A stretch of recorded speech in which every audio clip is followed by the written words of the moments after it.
السلام علیکم ورحمۃ اللہ وبرکاتہ۔ اللہ جل جلالہ ہم سب کو ہمیشہ اپنی رحمتوں کے سائے میں رکھے۔ تمام دیکھنے اور سننے والے احباب آپ کی مشکلات آسان فرمائے اور آپ کو بے شمار خوشیاں عطا فرمائے اور روز محشر حضور علیہ الصلاۃ والسلام کی شفاعت نصیب فرمائے، آمین۔ مولانا، عشر کا حکم کیا ہے اور عشر کن کن چیزوں پر آتا ہے، اس پہ تھوڑا سا وضاحت کر دیں، کیونکہ آج کل گندم کی کٹائی کے دن شروع ہیں تو بہت سارے احباب پوچھ رہے ہیں کہ عشر کے حوالے سے۔ میں نے کہا چلو مولانا صاحب کو بلائیں گے، انشاءاللہ موضوع ہی یہیں سے شروع کریں گے عشر کے حوالے سے۔ نحمدہ ونصلی علی رسولہ الکریم، اما بعد فاعوذ باللہ من الشیطان الرجیم، بسم اللہ الرحمن الرحیم۔ وآتوا حقہ یوم حصادہ، صدق اللہ العظیم۔ حضرت قاری صاحب، سب سے پہلی بات کہ عشر کا حکم کیا ہے۔ زمین کی پیداوار پر عشر نکالنا واجب ہے، ضروری ہے، اور یہ غرباء کا حق ہے۔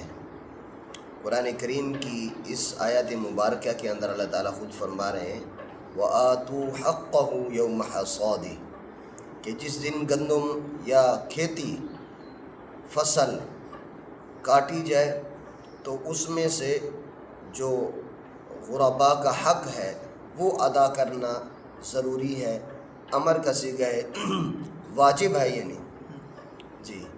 تو اس لیے عشر کا حکم یہ ہے کہ یہ کوئی استحبابی عمل نہیں ہے کہ اگر کسی نے ادا کر دیا تو ٹھیک ہے، نہ ادا کیا تو کوئی بات نہیں، بلکہ اس کا ادا کرنا ضروری ہے۔ جیسے باقی چیزوں پر سونا ہے، چاندی ہے، نقدی ہے، ان پر جیسے زکوٰۃ واجب ہے، اسی طرح جو زمین کی پیداوار ہے، زمین کی پیداوار پر عشر واجب ہے، یہ فرض کے درجے میں ہے۔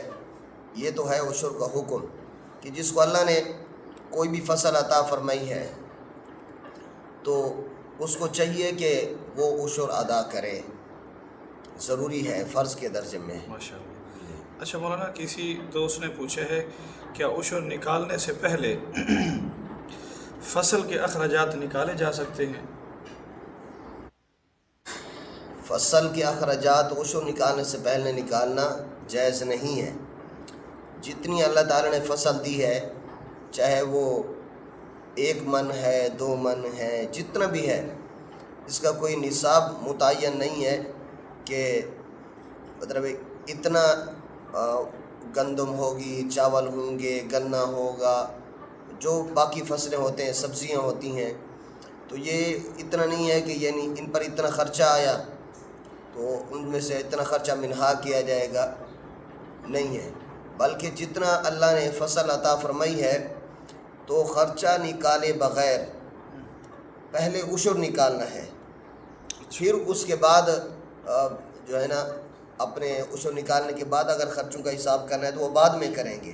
صحیح۔ ہاں، خرچوں کو عشر نکالنے سے پہلے خرچوں کو الگ نہیں کیا جائے گا۔ اس کا مطلب یہ ہے کہ عشر نکالنے سے پہلے اپنا خرچہ نہیں نکالنا چاہیے، نہیں نکالا جائے گا، پہلے عشر نکالیں، اس کے بعد اپنے حساب و کتاب کریں۔ ہاں، جو بھی کرنا ہے وہ بعد میں کریں۔ اچھا مولانا، عشر کا نصاب کیا ہے اور عشر نکالنے کی فضیلت کیا ہے؟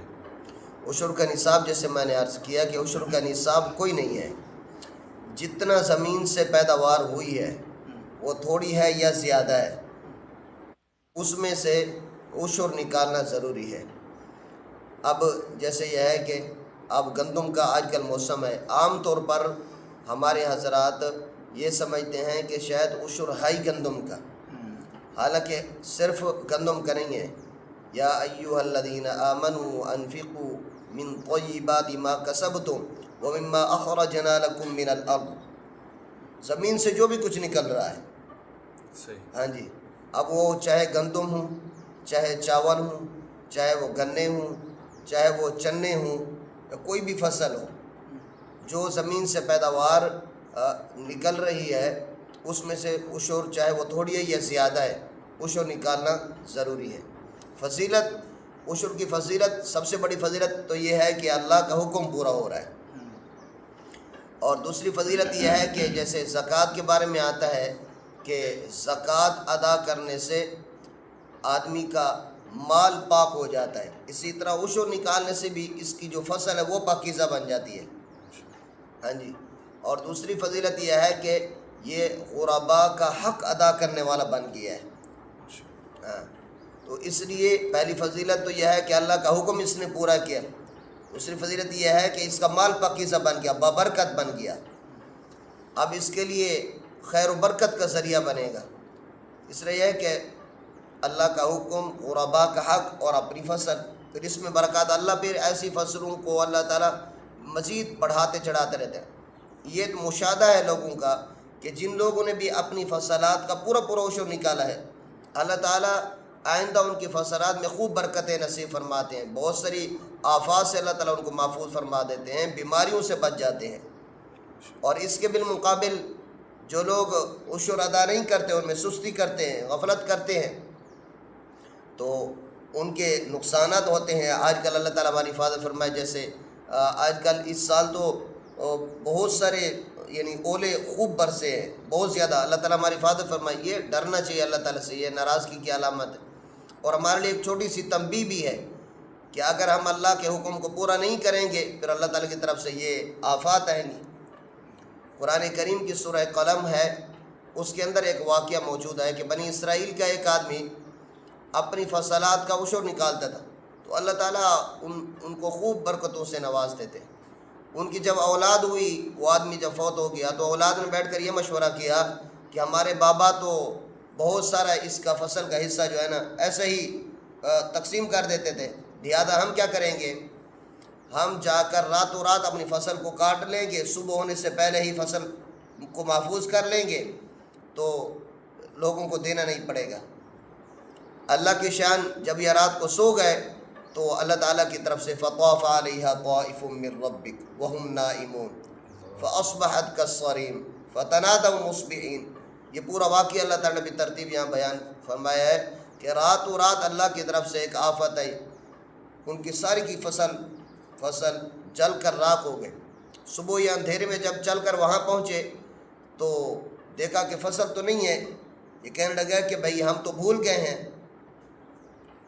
تو بل نحن محرومون، جب ان کو پتہ چلا تحقیق کی کہ ہم تو اپنی فصل میں کھڑے ہیں تو پھر ان کو سمجھے، کہتے ہیں بلکہ ہم تو محروم کر دیے گئے، ہم نے جو منصوبہ بنایا تھا وہ اچھا نہیں تھا۔ تو اس لیے اللہ تعالیٰ اس واقعے کے ذریعے سے ہمیں یہ تنبیہ فرما رہے ہیں کہ بھائی اگر ہم اللہ تعالیٰ کا اور غرباء کا حق نہیں دیں گے، اللہ کا حکم پورا نہیں کریں گے تو پھر اس طرح کے نقصانات، اللہ تعالیٰ کی پکڑ تو آ سکتی ہے۔ اس لیے سمجھدار آدمی، اچھا آدمی وہ ہے جو اپنے مال کی خیر خواہی چاہتا ہے، برکت چاہتا ہے اس میں، تو وہ اللہ کا حکم پورا کرے، غرباء کا حق ادا کرے، اللہ تعالیٰ اس کے مال کو پاکیزہ بھی فرمائیں گے اور پھر اس کے فریضہ پر اس کو اجر بھی عطا فرمائیں گے اور مزید اس کے مال کو بڑھائیں گے بھی صحیح۔ اللہ تعالیٰ ہمیں اپنی فصلات کی صحیح حساب لگا کر عشر نکالنے کی توفیق نصیب فرما دے۔ وآخر دعوانا ان الحمدللہ رب العالمین۔ آمین۔ شکریہ مولانا، اللہ تعالیٰ آپ کو جزائے خیر عطا فرمائے۔ آپ ہمارے ساتھ جڑے رہیے، انشاءاللہ ملتے ہیں ایک نئے موضوع، ایک نئی ویڈیو کے ساتھ۔ جزاکم اللہ خیرا کثیرا۔